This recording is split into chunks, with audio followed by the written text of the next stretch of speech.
abençoa esse momento especial em que nós estaremos atentos, concentrados para ouvir a Tua palavra, para ouvir a Tua mensagem que o pastor Luiz César trará para a gente, Pai. Abençoa o pastor, dê para ele paz, tranquilidade e que ele seja porta-voz da sua mensagem para as nossas vidas nessa noite, Senhor.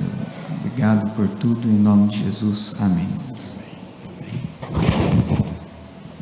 Graça e paz, meus irmãos. Prazer estar com os irmãos mais uma vez. Eu agradeço pelas orações. Estive fora por alguns dias a serviço da denominação, contando sempre com a paciência e com as orações dos irmãos. Nós estamos estudando nos domingos à noite o livro de Marcos e nos domingos pela manhã a primeira epístola de Pedro. Hoje estudaremos Marcos capítulo 8, dos versículos 11 até o 21. Marcos 8, 11 a 21. Diz assim o texto: E saindo os fariseus, puseram-se a discutir com ele, e tentando-o, pediram-lhe um sinal do céu. Jesus, porém, arrancou do íntimo do seu espírito um gemido e disse: Por que pede essa geração um sinal? Em verdade vos digo que a esta geração não se lhe dará sinal algum. E deixando-os, tornou a embarcar e foi para o outro lado. Ora, aconteceu que eles se esqueceram de levar pães, e no barco não tinham consigo senão um só. Preveniu-os Jesus, dizendo: Vede, guardai-vos do fermento dos fariseus e do fermento de Herodes. E eles discorriam entre si: É que não temos pão. Jesus, percebendo, lhes perguntou: Por que discorreis sobre o não terdes pão? Ainda não considerastes, nem compreendestes? Tendes o coração endurecido? Tendo olhos, não vedes, e tendo ouvidos, não ouvis? Não vos lembrais de que quando parti os 5 pães para os 5.000, quantos cestos cheios de pedaços recolhestes? Responderam eles: 12. E de quando parti os 7 pães para os 4.000, quantos cestos de pedaços recolhestes? Responderam: 7. Ao que lhes disse Jesus: Não compreendeis ainda? Até aqui. No final eu oro com os irmãos, visto que o nosso presbítero já orou por mim. Eu chamo essa mensagem de o perigo da incredulidade. Se há algo que Deus detesta na Bíblia, é a incredulidade. Uma pessoa vai para o inferno porque pode ter uma fé errada, mas ele vai também porque não tem fé nenhuma. A incredulidade, a falta de fé na Bíblia é algo gravíssimo. A falta de fé leva uma pessoa ao inferno. A falta de fé tira de nós a possibilidade de sermos abençoados. Talvez nós pudéssemos ser mais felizes, mais abençoados, se a gente tivesse mais fé. E Deus tem muita dificuldade com a incredulidade. Vejam, os irmãos, Jesus já tinha aqui feito tantos milagres no capítulo 7. Ele já tinha multiplicado pães pela primeira vez. Ele já tinha curado um surdo e gago. Ele já tinha ressuscitado a filha de Jairo anteriormente. Agora no capítulo 8 ele multiplica pães de novo, algo fantástico, pequenas coisas transformadas em alimento para multidões. E no entanto esses grupos aqui eles não exercem fé, a incredulidade. E o que é que faz uma pessoa incrédula? E eu quero inicialmente falar de quem não conhece a Jesus, mas o texto também fala dos próprios apóstolos incrédulos, né? Então, em primeiro lugar, é que alguns têm necessidade de um sinal. Observem os irmãos que depois do milagre, da multiplicação dos pães, os fariseus, versículo 11, chegam e dizem: dá-nos um sinal do céu. Vejam que é diferente do sinal que eles têm aqui. Eles não estão satisfeitos apenas com esses sinais horizontais, vamos dizer assim, a cura de uma pessoa. Eles querem que haja alguma coisa do céu, um fenômeno. Talvez como Elias, que manda parar de chover, talvez algo assim extraordinário, como o sol que parou no Antigo Testamento. Eles querem alguma coisa, um fenômeno, algo assim que ninguém tem dúvida. Mas observem os irmãos, que no versículo 11 diz assim, tentando-o. Não é que eles não tinham visto, eles viram, eles estavam ali. Os irmãos acham que numa sociedade bem pequena, circunscrita, era possível alguém ressuscitar um morto e aquilo não se tornar algo fantástico? Ou multiplicar pães, ou curar cegos e gagos e mudos, e aquela sociedade não saber de nada. Esses homens vieram de Jerusalém porque ouviram dos milagres, mas eles não estão satisfeitos. Eles querem que Jesus caia em descrédito, porque olha, Jesus operou milagres, eles sabem disso, isso é incontestável, mas quando eles dizem que é para fazer alguma coisa do céu, é porque eles sabem que Jesus não vai fazer, e que se ele não fizer, ele não é profeta, e se ele não é profeta, se ele não veio de Deus, ele deve ser apedrejado e morto. Por isso a tentação, dá-nos um sinal. E essa conversa deles, Jesus entendeu, e Jesus disse que não daria nenhum sinal para essas pessoas. É por isso que Jesus aqui, o texto diz que ele suspira, não é? Ele arrancou do íntimo do seu espírito um gemido, versículo 12. A expressão aqui é de alguém que está bastante triste com a capacidade que uma pessoa tem de ver, de estar perto, de sentir o cheiro da fé, mas não se aproximar, o coração não abrir. É a tristeza que talvez ele sentiria, sente, de alguém que convive conosco, alguém que está próximo do Evangelho, alguém que está próximo do reino de Deus, mas não exerce fé. O autor aos Hebreus fala de um grupo, em Hebreus 6, 4 a 6, que é impossível, pois, que aqueles que uma vez foram iluminados e provaram o dom celestial e se tornaram participantes do Espírito Santo e provaram a boa palavra de Deus e os poderes do mundo vindouro e caíram, sim, é impossível outra vez renová-los para o arrependimento, visto que de novo estão crucificando para si mesmos os filhos de Deus, expondo-o à ignomínia. E aqui, para nós não termos a impressão errada de que se trata de crente que perde a salvação, visto que nós somos informados em toda a Bíblia que uma pessoa uma vez salva, é salva para sempre, ninguém perde a salvação. Aqui são pessoas que chegaram perto. Vejam como ele diz assim, eles foram iluminados, eles compreenderam que aquilo era de Deus, eles provaram. A ideia é que eles sentiram o gostinho, eles não se alimentaram do Salvador, mas eles provaram, eles se tornaram participantes do Espírito Santo por conviverem, por serem santificados pela convivência com os crentes. Paulo fala que o marido descrente, ele é santificado pela presença da esposa crente, não quer dizer que é salvo, De certa forma, há bênçãos espirituais perto dos crentes. Onde tem uma mulher crente, um homem crente, um jovem crente, um pai crente, Deus está operando e as pessoas estão vendo.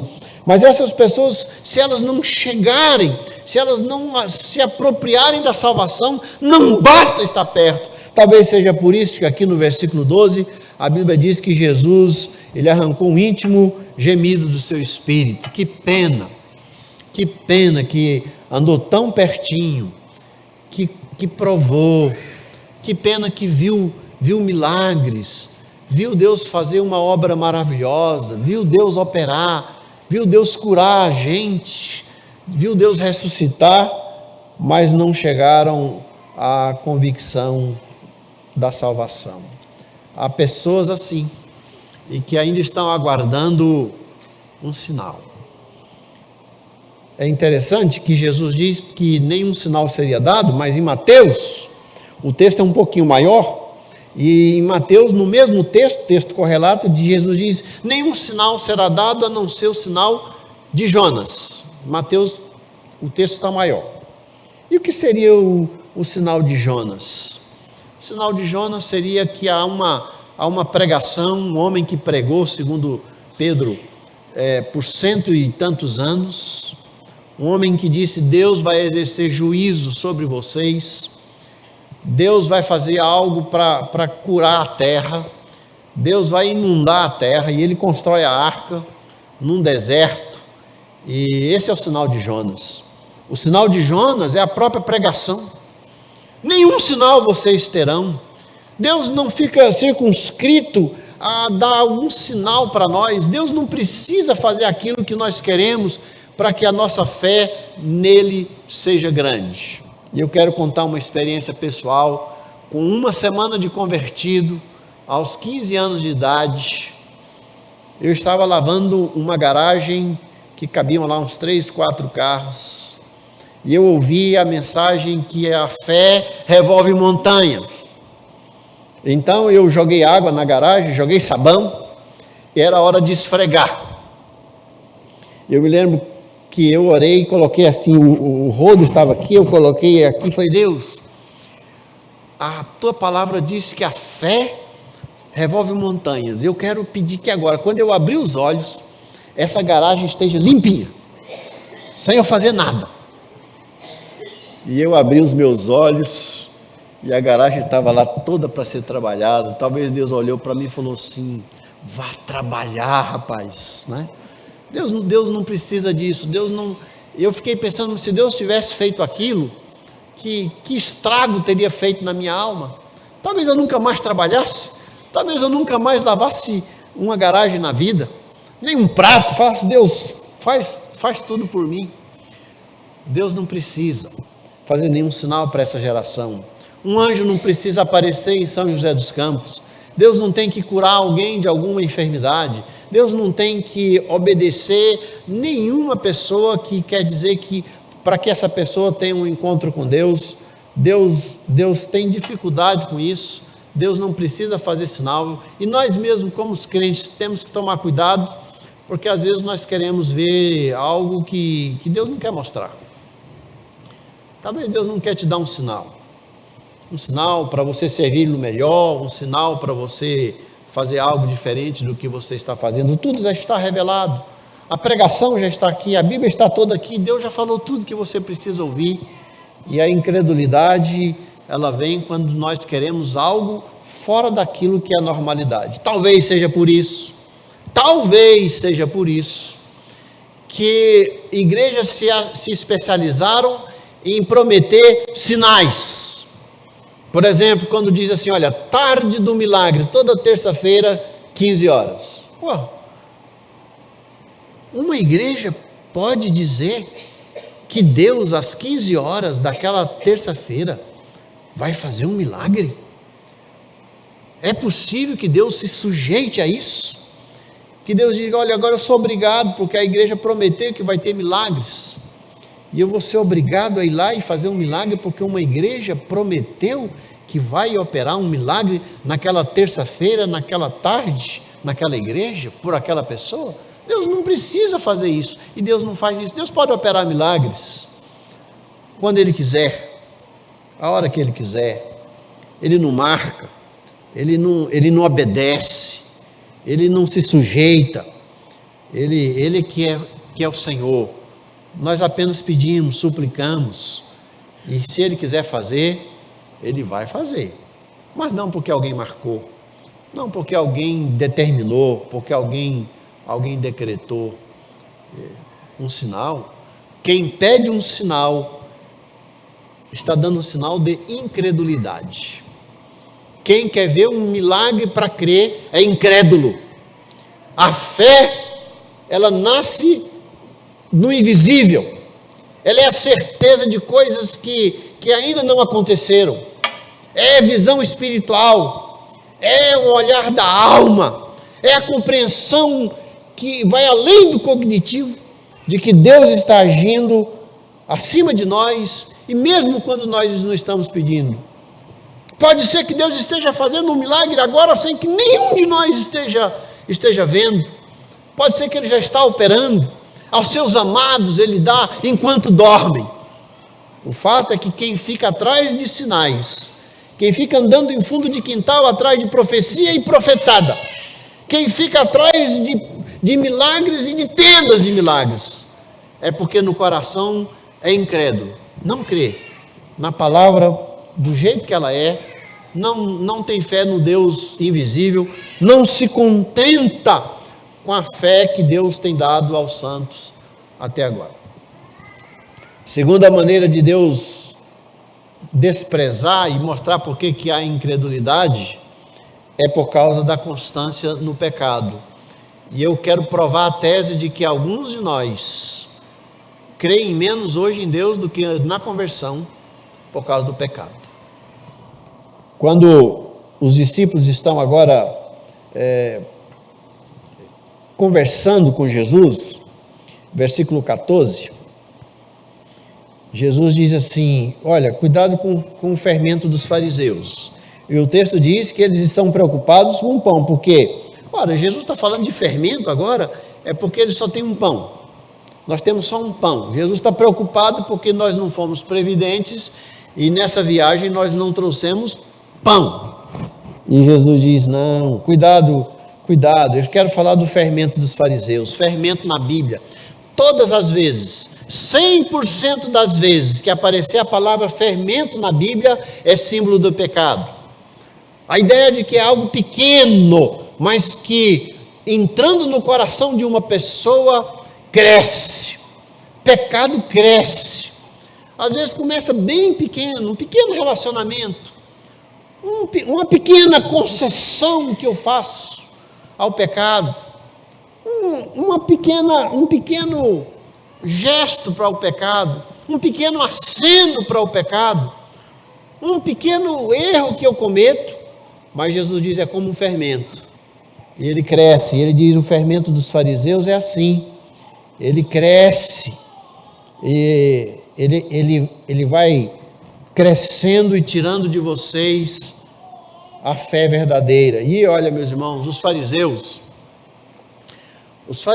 eles nasceram ali no período interbíblico, nasceram porque eles queriam fugir do domínio romano. Os romanos queriam destruir seus templos. Os fariseus então formaram um grupo muito bom, um grupo muito necessário na época. Era um grupo que precisava guardar a fé, e guardou a palavra. Tem os Hassidins que guardaram a palavra, que colocaram lá nas cavernas do Mar Morto a palavra de Deus, guardaram essa palavra que nós temos hoje. Se não fossem os fariseus, os filhos dos macabeus, nós não teríamos. Eles foram bons, mas com o passar do tempo eles se tornaram crentes rancorosos, vaidosos.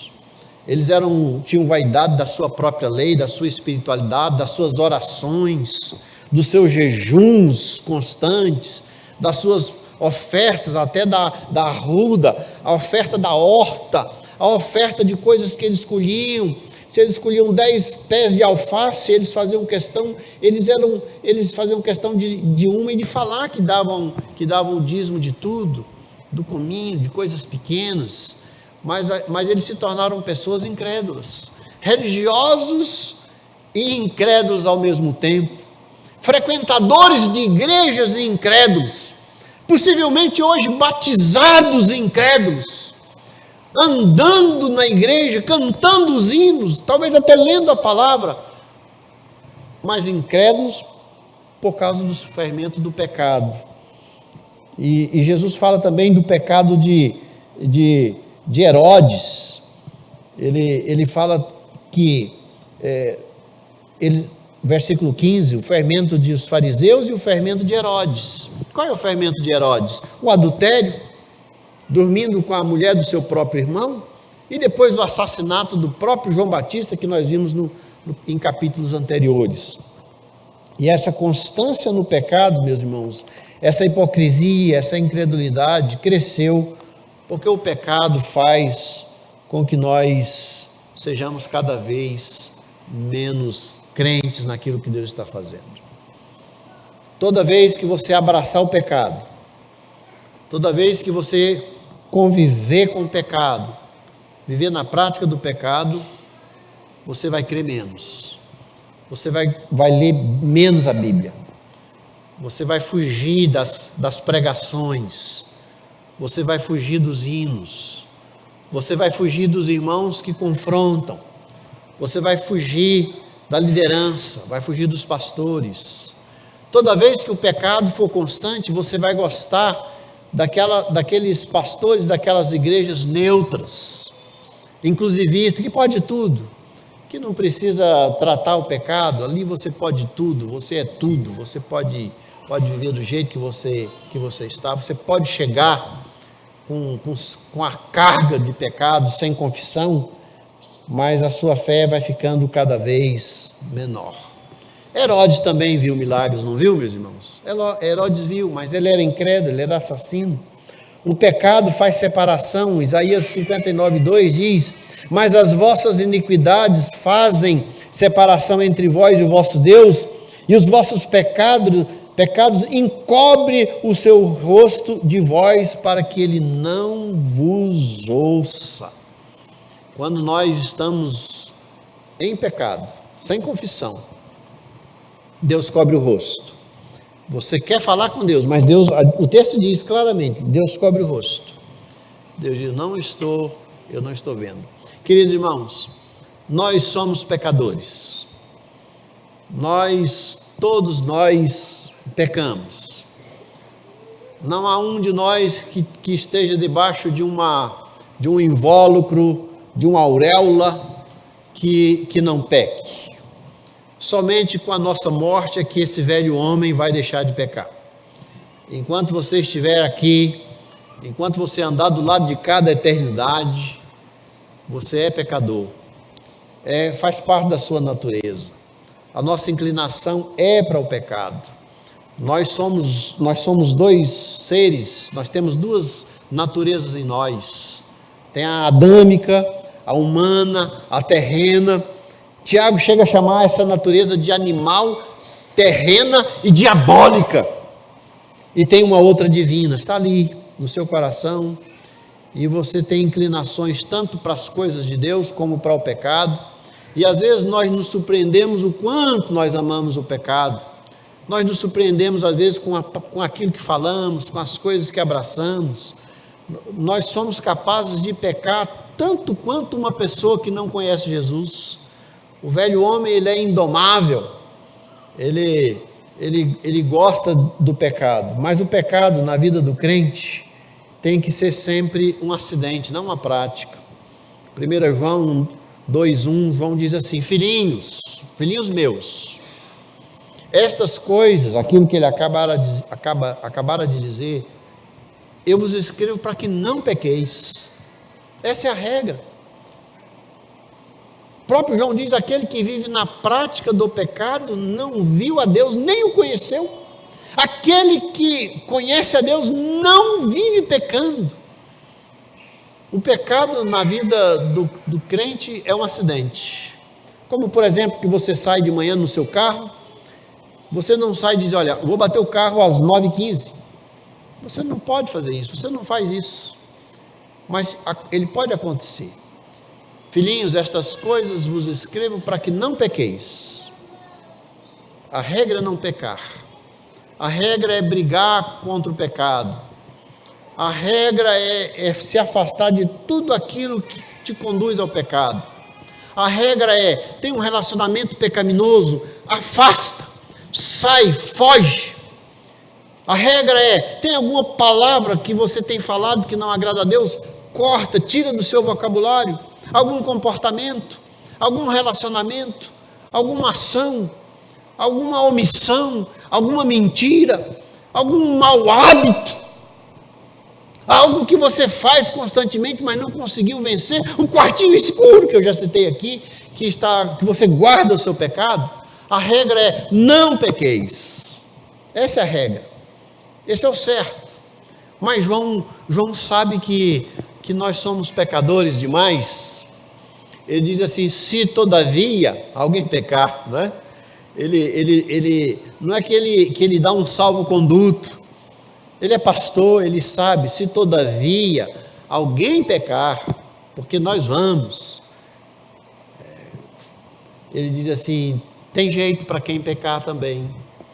Aquele que pecar não perde a salvação, não volta ao estado de zero.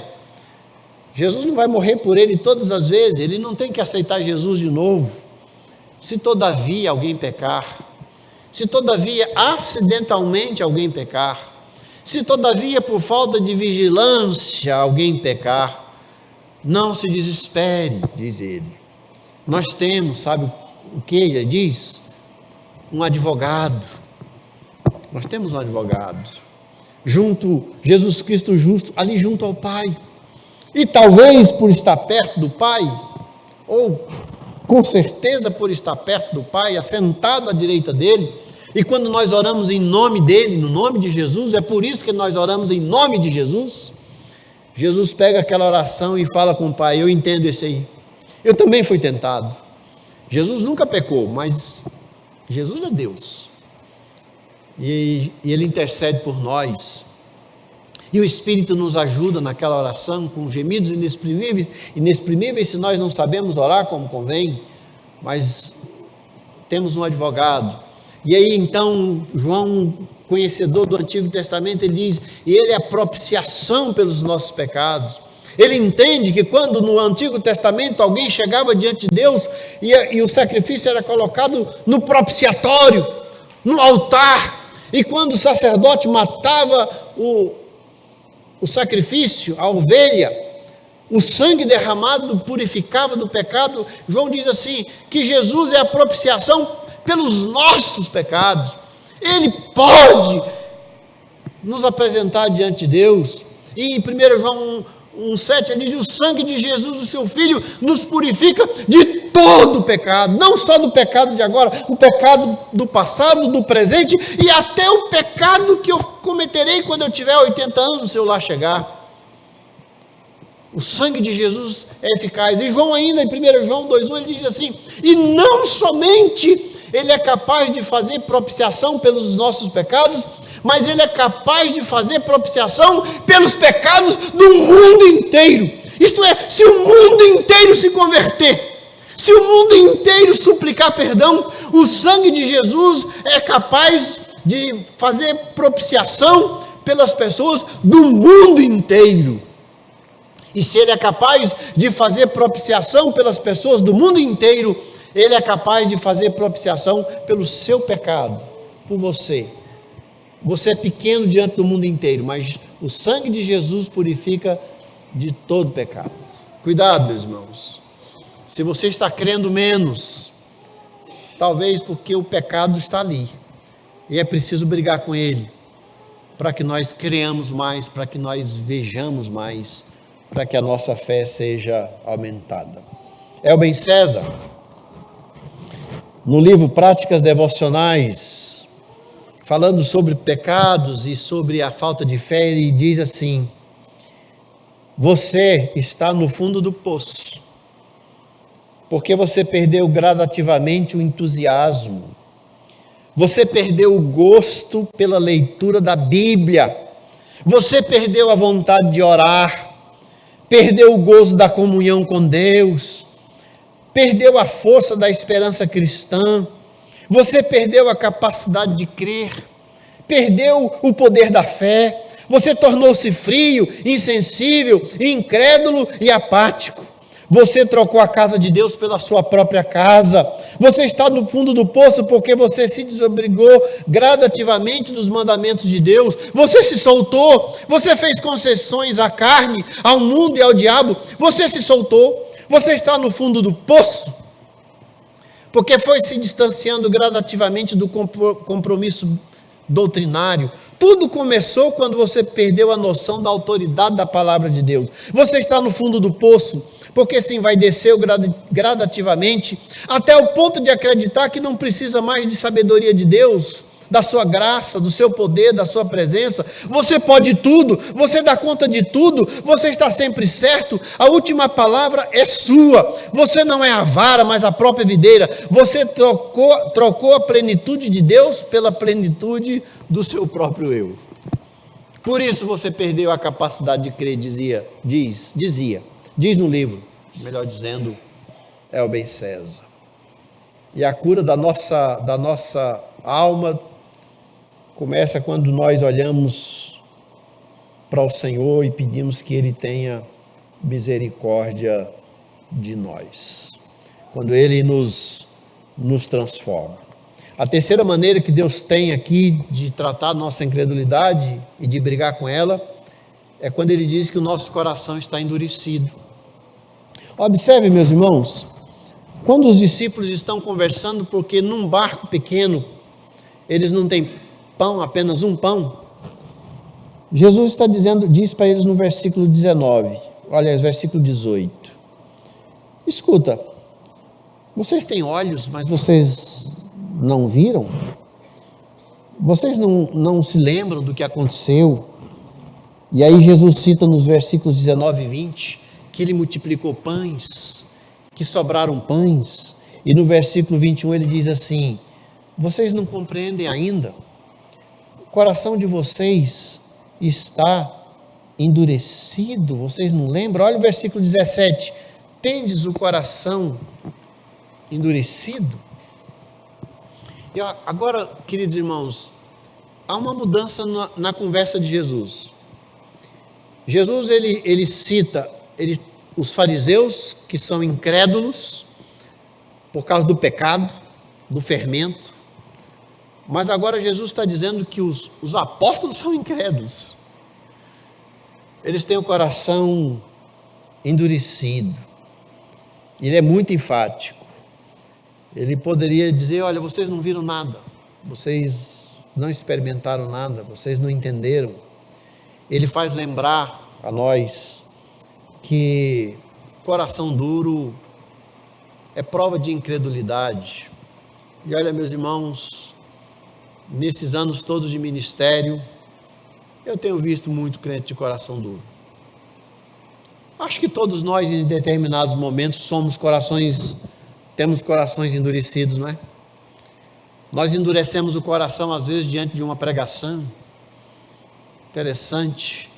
Alguém disse que o mesmo sol que amolece a cera endurece o barro. Às vezes uma mesma pregação, alguém vai embora e diz assim, meu Deus, como o Senhor falou de maneira maravilhosa.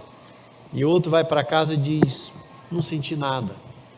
Corações endurecidos. Corações que não conseguem ver.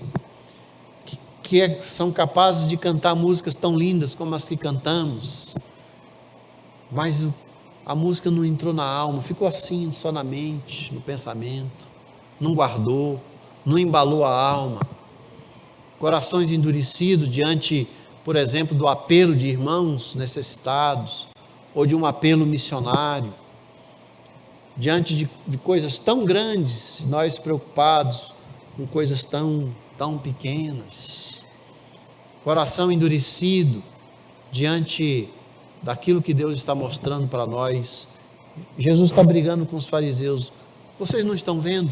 Talvez seja por isso, queridos irmãos, que no versículo 22 há uma cura diferente de todas as outras. Observem a partir do versículo 22 de Marcos 8. Então chegaram a Betsaida e lhe trouxeram um cego, rogando-lhe que o tocasse. Jesus, tomando o cego pela mão, levou-o para fora da aldeia e, aplicando-lhe saliva nos olhos e impondo-lhe as mãos, perguntou: vês alguma coisa?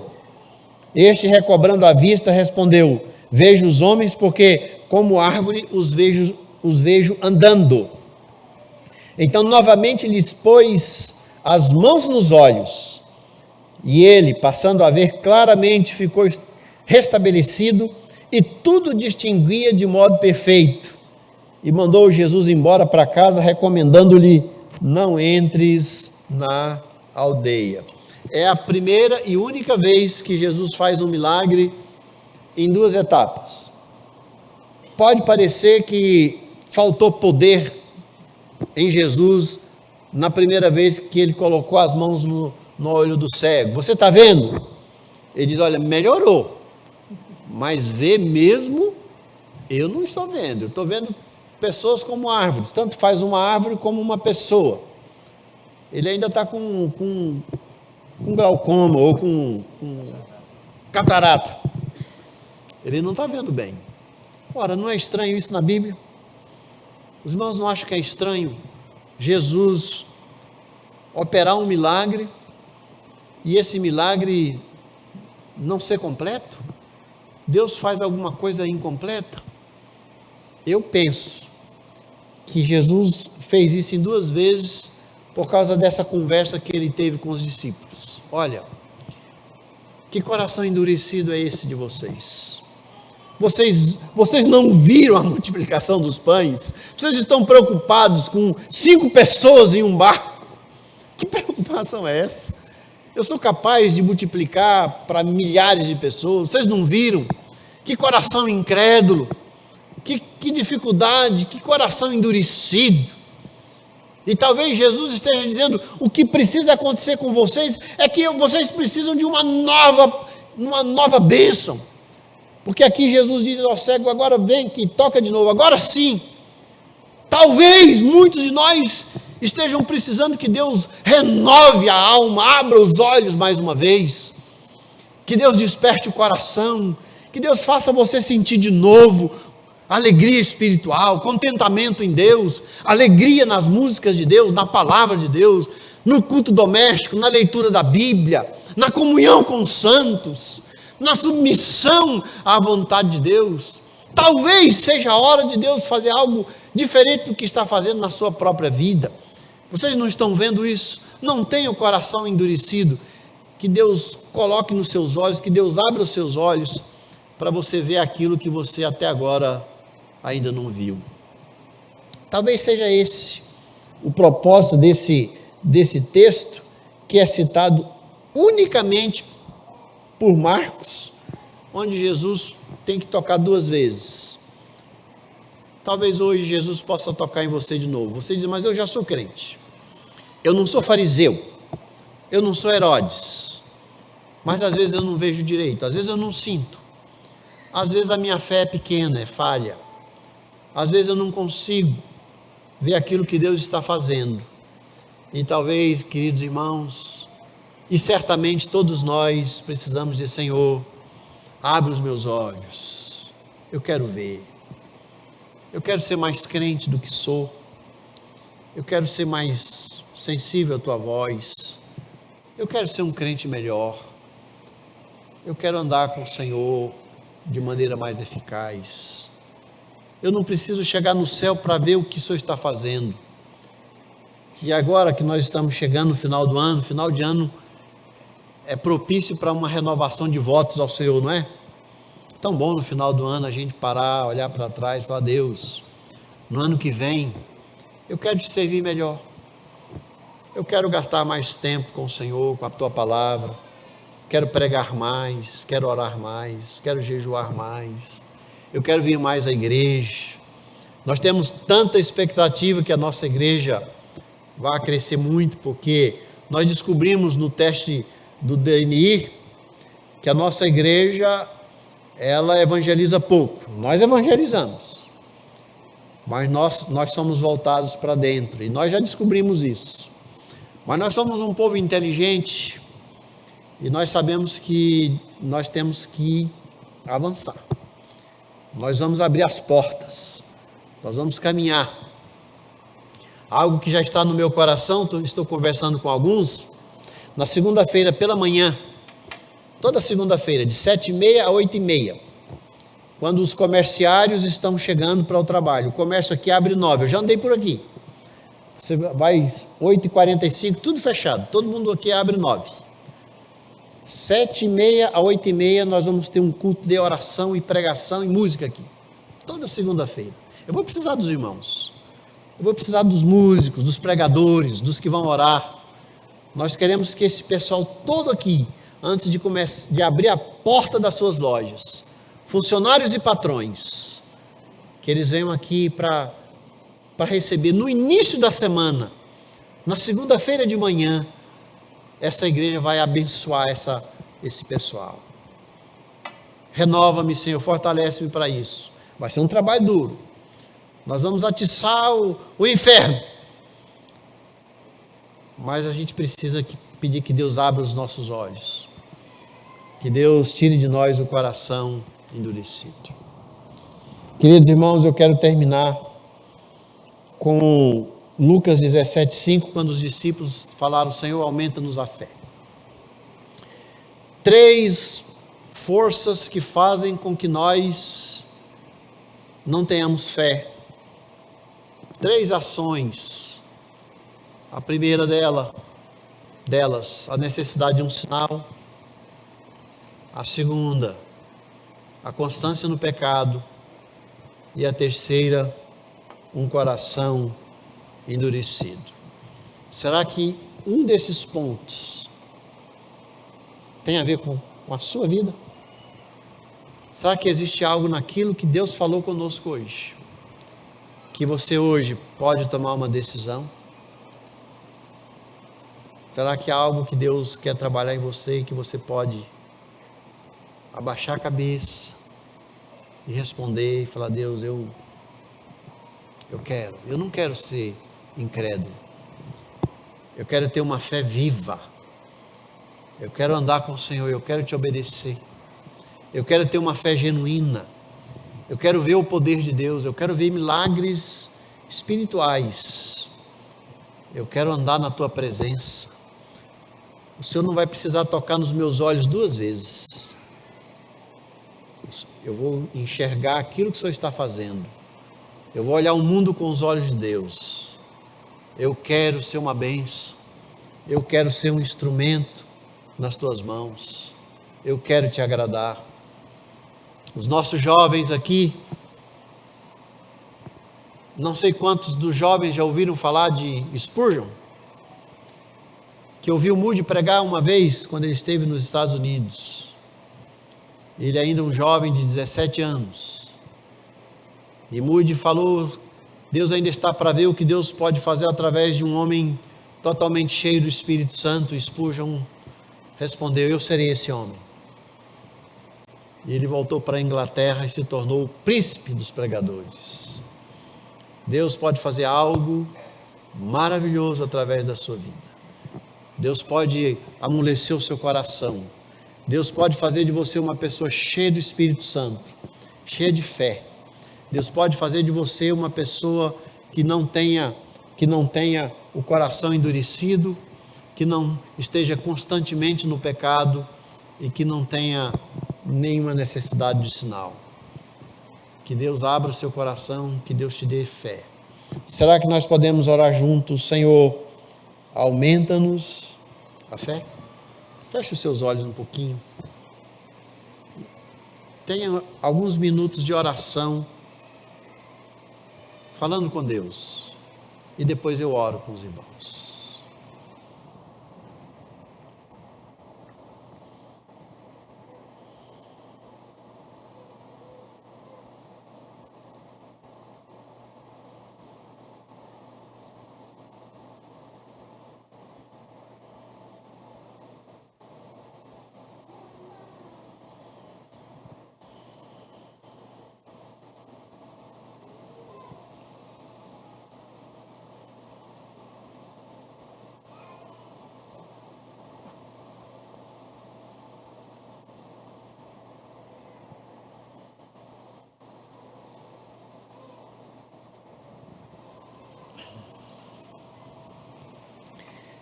Senhor nosso Deus, louvado seja o teu nome. E nós queremos te pedir no final dessa mensagem que o Senhor aumenta-nos a fé. Senhor, tira de nós toda incredulidade, toda necessidade de um sinal. Dá-nos uma fé viva, singela, uma fé naquilo que é invisível, uma fé naquilo que ainda vai acontecer, uma fé num Deus que pode tudo, que sabe de tudo, que pode todas as coisas. Senhor, se há algum pecado em nós impedindo a nossa fé, se há algo que nós estamos guardando que impede que o Senhor olhe para nós, que impede que nós vejamos o teu rosto, nós queremos fazer uso daquilo que a tua palavra nos orientou, a confissão sincera, e pedimos que o Senhor perdoe os nossos pecados e nos purifique e nos santifique. Dá-nos tempo de abandonar o pecado, ó Deus. Dá-nos pressa em abandonar o pecado. Queremos estar límpidos na tua presença. Senhor, e se há em nós algum coração endurecido, amolece com teu Espírito Santo, Pai querido. Ah, Deus, dá-nos um coração mole, sensível à tua voz. Um coração que gosta da tua voz. Um coração que se derrete diante da tua palavra. Um coração que se amolece diante do teu Espírito. Aumenta-nos a fé e usa-nos para o teu louvor, porque é assim que nós oramos em nome de Jesus. Amém. Deus abençoe.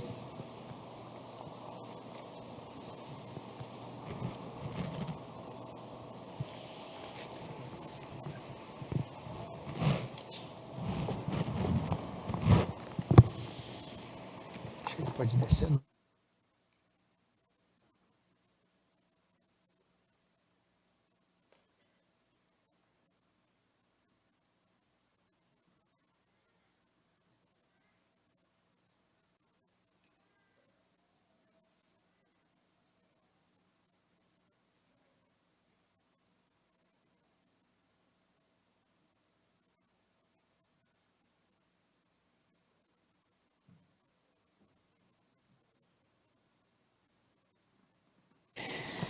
Quero chamar os oficiais que nos ajudarão na ministração da ceia para estarem aqui à minha direita. Li hoje de manhã e quero repetir Mateus 26, enquanto comiam, tomou Jesus um pão e abençoando-o, o partiu e o deu aos discípulos dizendo: tomai e comei, isto é o meu corpo. A seguir tomou um cálice e, tendo dado graças, o deu aos discípulos, dizendo: bebei dele todos, porque este é o meu sangue, o sangue da nova aliança, derramado em favor de muitos para a remissão dos pecados. E digo-vos que desta hora em diante não beberei deste fruto da videira até aquele dia em que eu hei de beber novo convosco no reino de meu Pai. Esse texto tem 3 princípios e eu serei muito breve. O primeiro, que aqui tem uma ordem: tomai e comei e bebei dele todos. Participar da ceia é um mandamento, é uma ordem, é obediência. Um crente não pode escolher não participar. Um crente não pode decidir não participar da ceia. Comei, bebei. É ordem, é imperativo. É obediência às Escrituras. Segundo, é uma lembrança. Vocês fazem isso para remissão de pecados, para lembrar da aliança que fiz. em memória dele. Ao comermos o pão, tomarmos o suco da vide, nós estamos lembrando do sacrifício de Jesus na cruz. E nós nunca podemos esquecer do sacrifício dele na cruz, todo dia. Lembrar que nós somos salvos por causa da cruz. Nós vamos para o céu por causa da cruz, do sangue derramado, do sangue vertido. Sem o sangue de Jesus não há remissão. Sem Jesus morrer na cruz não há salvação. Só pelo sangue. E terceiro, Jesus, aqui há uma promessa.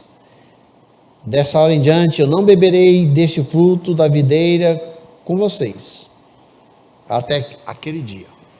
E ele diz que onde ele beberá de novo, e novo, no reino do nosso Pai. Uma promessa, uma ordem, uma lembrança e uma promessa. Baseado nisso, nessa autoridade bíblica, é que nós participamos da ceia do Senhor. Amém?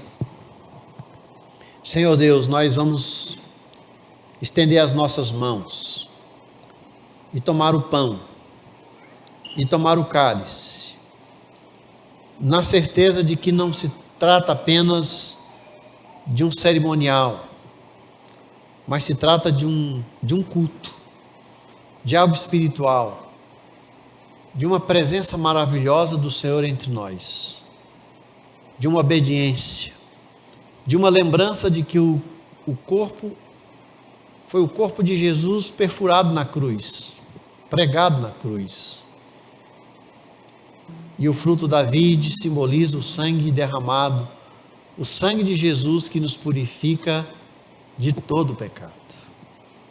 É nessa convicção que nós nos apropriamos, com singeleza, com humildade. Nós tiramos as sandálias dos pés porque é um lugar santo, o momento da Santa Ceia. Não que nós sejamos perfeitos, mas somos pecadores redimidos, lavados por Jesus. E somente por isso, no nome dele, na intermediação dele, é que nós participamos de um momento tão suntuoso e tão singular. Em nome de Jesus. Amém? Os que vão participar, fiquem em pé por gentileza. Os que são membros de uma igreja, estão em comunhão com a sua igreja. Você distribui para os irmãos, por gentileza.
Alguém gostaria de ter recebido o pão e não o recebeu?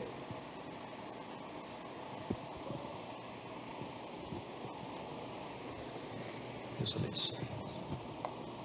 Deus abençoe. Deus abençoe. Deus abençoe. Deus abençoe. Deus abençoe.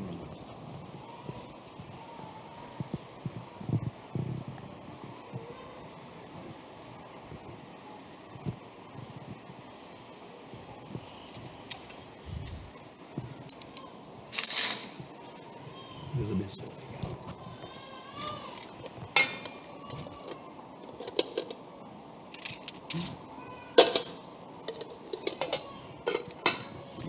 Porque na noite em que foi traído, o Senhor Jesus tomou o pão e, tendo dado graças, o partiu e o deu aos discípulos, dizendo: esse é o meu corpo que é dado por vós, comei dele todos.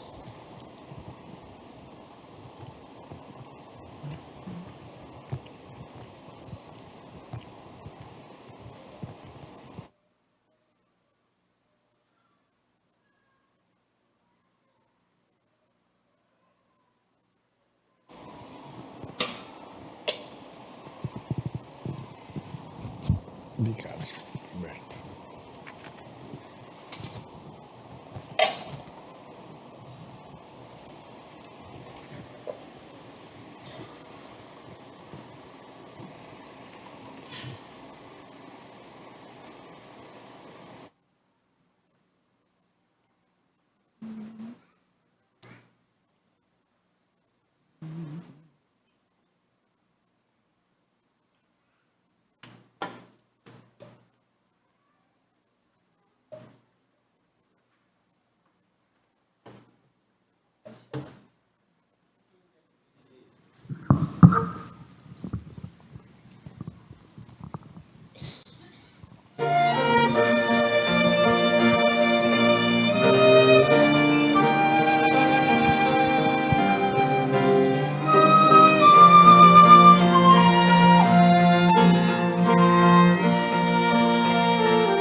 Deus abençoe.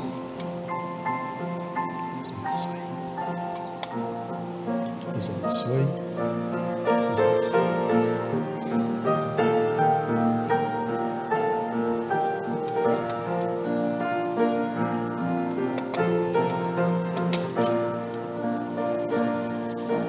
Por semelhante modo, após haver ceado, tomou também o cálice e o deu aos discípulos, dizendo: esse é o cálice da nova aliança no meu sangue, bebei dele todas as vezes, em memória de mim.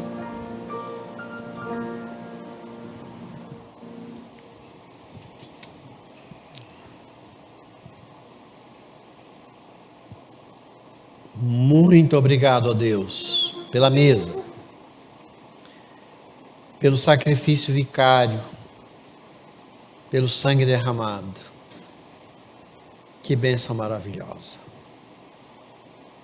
Pedimos que o Senhor nos abençoe durante a semana, que o Senhor abençoe o trabalho de nossas mãos, que o Senhor abençoe, mais uma vez oramos pelos enfermos, os doentes, afofa o leito, usa as mãos, os medicamentos, ou o Senhor mesmo diretamente cure essas vidas tão preciosas.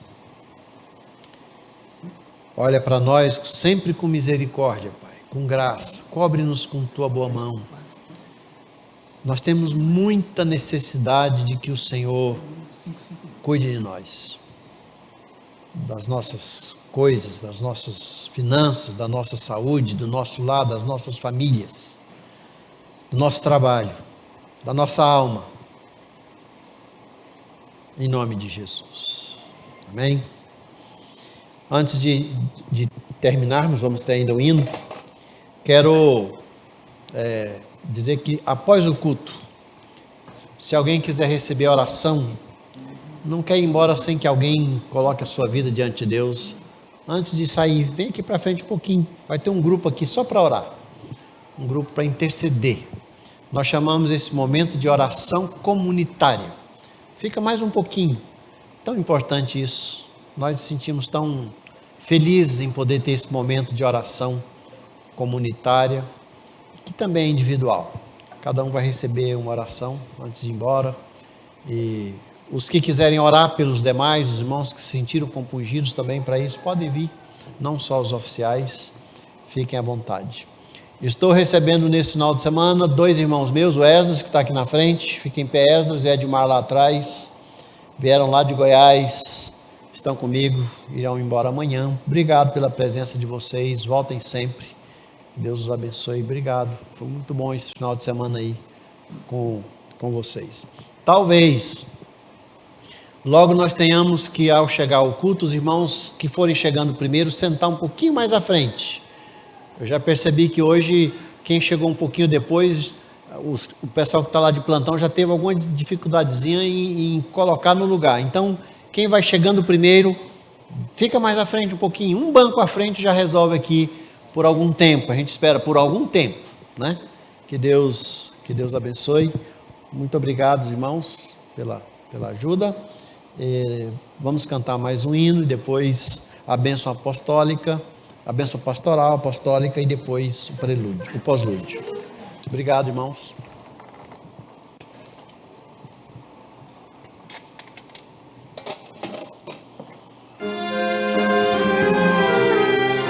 Vamos ficar em pé para esse último.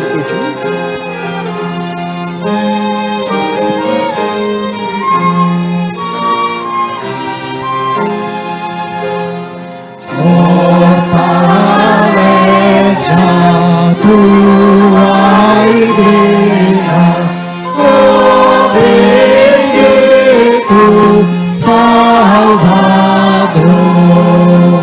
dá-lhe tua plena graça, vem renovar seu vigor,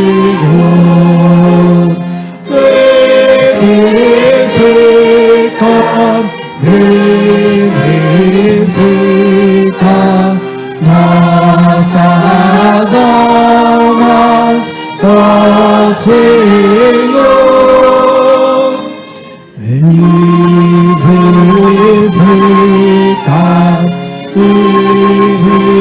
vivifica nossas almas, ó Senhor. Que a graça do nosso Senhor e Salvador Jesus, o amor de Deus, o nosso Pai, e as eternas consolações do Espírito Santo estejam com os irmãos e com os irmãos, permaneçam desde agora e para sempre. Amém. Amém. Sente um pouquinho.